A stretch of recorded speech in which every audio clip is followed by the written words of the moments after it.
Kirby, I guess 2 days in now, just thoughts on practice, getting ready for the SEC opener.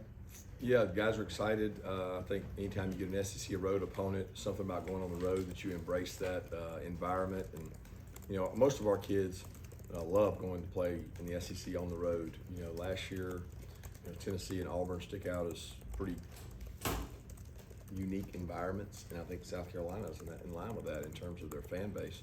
You know, last year was really unique for everybody because we were coming off COVID, and none of the kids had seen an environment like that. So we had two classes of guys who had not, and now, you know, most of them got to see it last year. So our freshman group will be the first time getting to see that kind of raucous and rude bus arrival, and obviously the white towels. So it's something that our kids embrace, and we look forward to playing in that environment.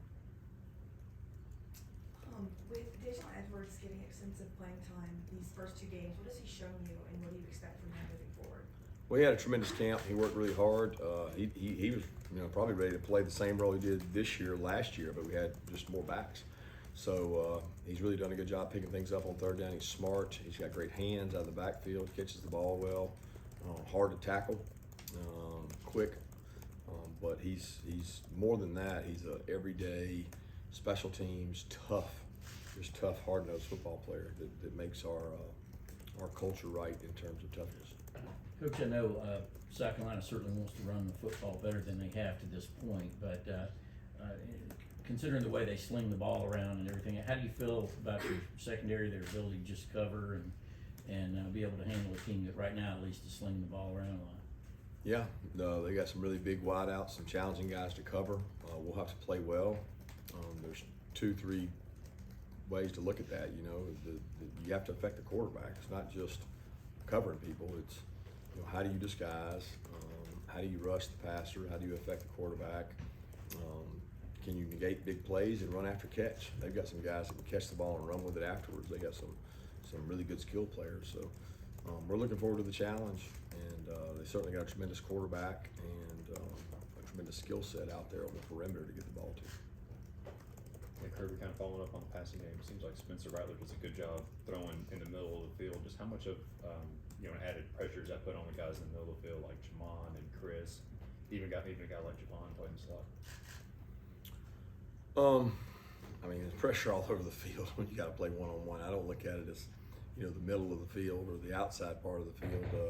You know, some of that's based on coverage, and you know, they can target anywhere they want to target.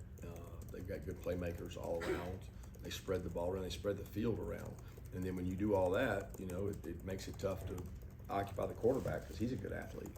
So the space game makes it hard because they spread you out and they got an athlete that can run around with it. So we'll have to play well. We'll have to cover well. We'll have to affect the quarterback well, and we got to play as a unit on defense. We get to speak to Jamon for the first time today. Do you kind of going back to his recruitment? What did you guys like out of him down there at Baldwin? Was it just his kind of versatility? And you know, what speaks to that kind of a young man coming from a 3-star, coming all the way up, just like other players like Stokes and that?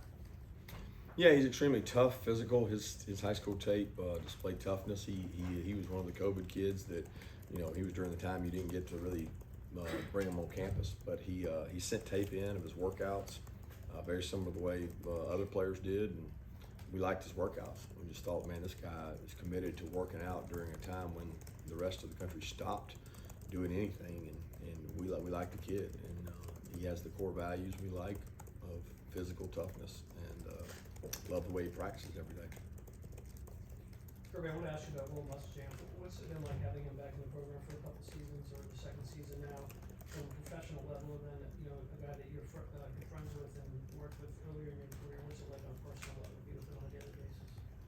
Well, it's comforting to have a guy that's been an SEC head coach, you know, at 2 places, and he's worked all across the SEC, including LSU and Auburn. So there's a lot of value in that knowledge. He understands the seat I'm in. He understands recruiting in this conference. He's a tremendous asset to our defensive staff. He's a tremendous asset to our special team staff. So it's like having a second head coach, and that's you know, that's what I talk about when I talk about our staff being complete and being one of the best we've assembled. He's a big reason why. Kirby, it's no secret, 7 years ago before this job opened, South Carolina was talking to you. What did you see, what do you think of South Carolina's job and program? Obviously, it shares a state with another power, but it doesn't have as many resources, but it seems to have a pretty strong fan base. Yeah, I've always thought South Carolina's got, even when we played and they came into the conference and we played and Brad Scott was there, they have tremendous following, fan base. I mean, they fit the SEC culture in terms of, you know, their fan base and their commitment to facilities and winning and environment. They have all those things. You know, it's not a huge state, so they know they have to go outside the state to win battles. They come into Georgia a lot. They've gone to Tennessee a lot. They're closer to the eastern seaboard, some of the DC area, and they've got some really good players from that area because they're the closest SEC school by car to get there. So Shane's done a good job there, and they'll probably continue to do a good job because they recruit well. What have you made of your inside linebacker play for the first 2 games? I know we talked a lot this offseason about just the lack of experience. What do you think they've gained so far in these first 2 games against Oregon and Samford? Well, first thing they've gained is experience. I think game experience is invaluable.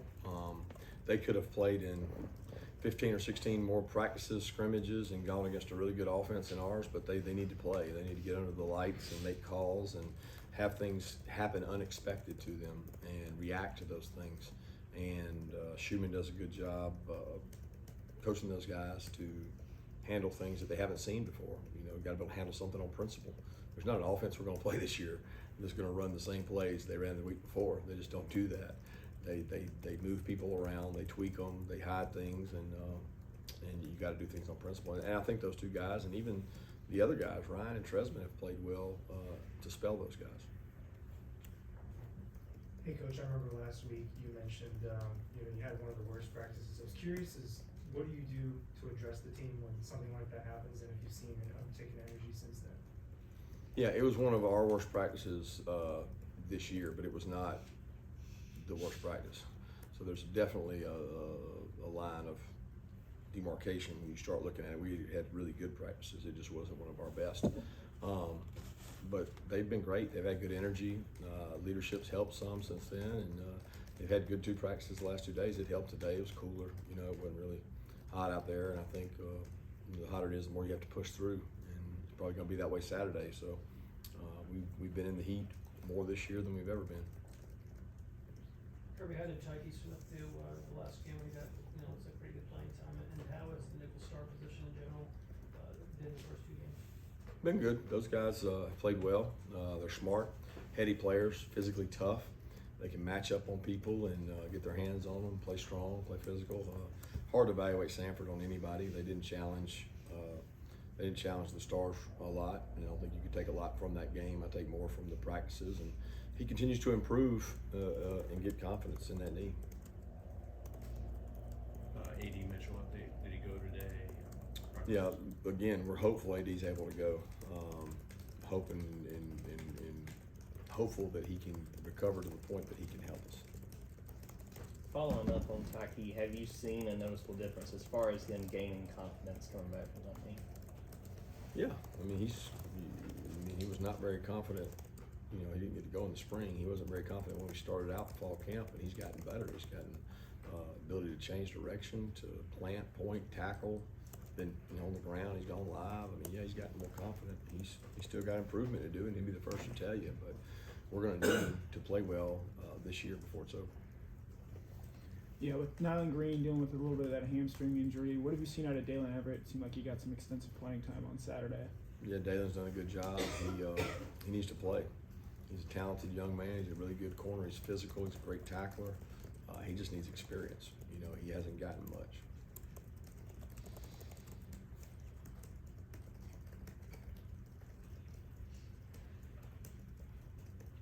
I know we asked you about Bayer Alexander the other day, but wondering about Christen Miller, and I know Shone Washington got it the other day. Mayor looked like he had a good player too. Yep, both those guys are developing. They go on the scout team each day. They're going against the number 1 O-line and getting better by the day.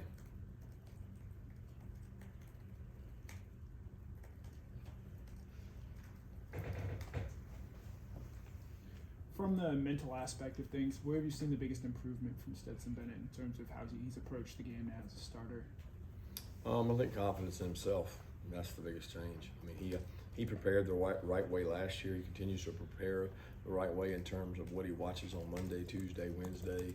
You know, what his answers are, what run checks we have, what pass checks we have, what decision-making process we have. He gets better and better at it with reps, but he's got confidence in himself, and he's seen himself play well in big moments. I think that helps the quarterback be able to play with a little more composure.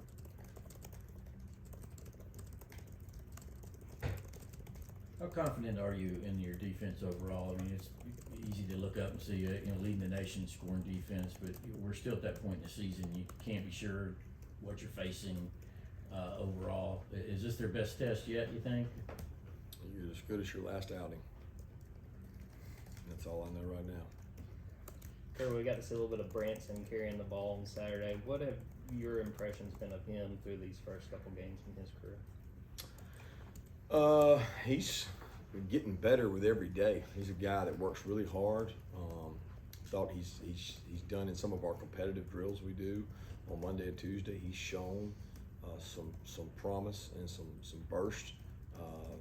He's like we tried to get him in a special teams role where he can really help, and he's still new to that. He reminds me of all the backs we've had that come in and they never really play special teams in high school, and then you gotta like train him to do that. He has the ability to be a starter on 3 or 4 units. He doesn't have the experience, so it's like, how can you rush that process to help on special teams? It's actually easier, to play him as a back and give him the ball, but he's still working through everything in that, and he gives us a change of pace, because he's heavier than those other guys.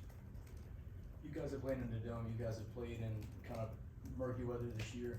Going into this game against South Carolina, it's supposed to be in the 90s. How do you prepare? I know you do this, every other year going into Columbia, but how do you prepare for a game like this in kind of preparation? Do you guys, is it more of like a conditioning type thing, or how do you just kind of help your guys get adjusted to the heat? You practice in it all summer. You go outside and you practice in it in fall camp, and you practice really physical the week of, and you sell the players on. That's the environment we want to be in, right? That's what that we want. We want it to be hot. I'm sure they want it to be hot, and let's see who is in best shape. Stats aren't everything, but only 1 sack of the season so far. Are you satisfied with the defensive line's ability to get to the quarterback and affect and get pressure? Yeah, I'm very comfortable with the things our defensive line has been able to do. The opportunities they've been given, they've affected the quarterback. If anything, I would say I wish we finished a little better on the ones that we've had that got away. But when you play really good athletes, I think teams would say that about Stetson too. They had free runners and didn't finish. So, our goal is usually to bat 60 to 70% on free runs, because you're not going to get them all. And we haven't been given very many opportunities, and I don't blame it. In fact, it's not the game anymore. The game's not to sit back there and have a guy be a sitting target. Thank you. Take 2 more questions. Anyone? Kirby, how hard is it for Arik Gilbert to get on the field when he has really quality guys ahead of him that you probably don't want to take off too much? It's really based on Arik's performance. It's not really based on those guys. We have really quality guys at O-line, and they all play, and we play the guys that can play winning football and can communicate and execute and like to have depth at those positions. But that's all based on how he practices and how he carries over the game plan. Coach, you talked about depth. I believe last week you had 15 different players catch passes against Stanford. I know the score maybe, has something to do with how many guys got in, but I think 16 total for the year but for those guys to be able to contribute like that, what does that mean for them and your team to have that many guys chip in? Well, I think it means you can spread the ball around. You try to find out, like I said before, is who can make people miss, who's special when they touch the ball, and we've been able to give a lot of guys touches to get a lot of looks to try to gain some confidence in guys touching the ball. But a lot of that had to do with the score too. Thank you.